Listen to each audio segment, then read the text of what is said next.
फल जो सदर हुजे अरबी अनवर छत हूं दो मंजर जह में फल जो सदर हुजे अरबी अनवर छत हूं दो मंजर पीर प्या दर्स दिए प्या सहाब बुधर पीर प्या दर्स दिए प्या सहाब बुधर उन महफिल जे अंदर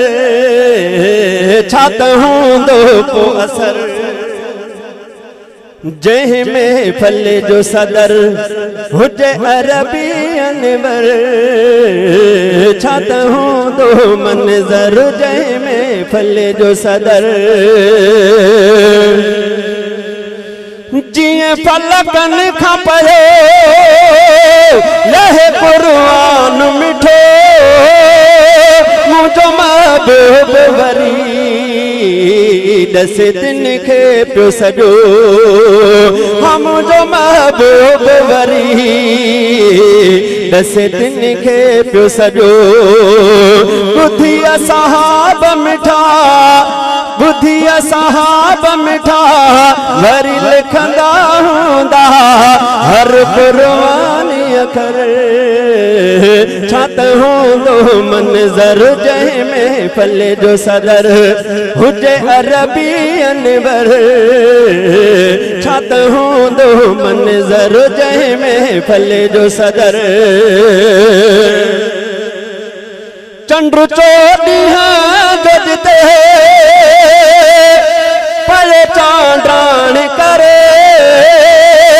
उते तारन जी बे मिठी चमकार हुजे हेॾां सिद्दीक़ उमर होॾां उस्मान हैदर हुजे विच में दिलबर छत हूंदो मंजर जंहिं में फल जो सदर हुजे अरबी अनवर छत हूंदो मंजर जंहिं में फल जो सदर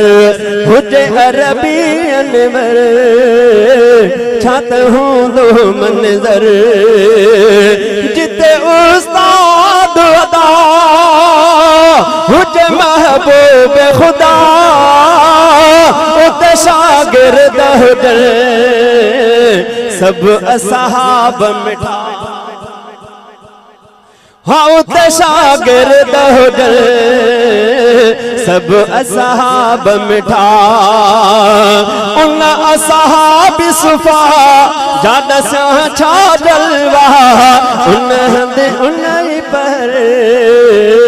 छत हूंदो मंजर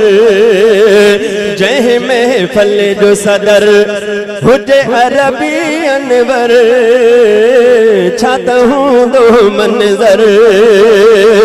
जॾहिं मेराज ते विया मुंहिंजा महबूब मिठा बैतुल मुक़द्दस में अॻे नबी सब बीठा हुआ उते ही हुक्म मिलो हमारे इमाम थियो उते ही हुक्म मिलो हमारे इमाम थियो अॻियां बीठो सरवर छत हूंदो मंजर जंहिं में फल जो सदर हुजे अरबी अनवर छत हूंदो मंजर जंहिं में फल जो सदर ॾींहं महशर जे भी सचो सरदार नबी शफाअत के बेरा कंदो सुन सजदे में झुकी हाँ शफाअत के बेरा कंदो सुन सजदे में झुकी अब को सर भी ॾींदो ऐं पोइ खोलाईंदो जॾहिं जन्नत जो दर छत हूंदो मंजर जंहिं में महफल जो सदर, जय महफल जो सदर हुजे अरबी अनवर, छत हूँ दो मंजर, जय महफल जो सदर हुजे अरबी अनवर, छत हूँ दो मंजर। पीर प्या दर्स दिए प्या असहाब बुधर, पीर प्या दर्स दिए प्या असहाब बुधर,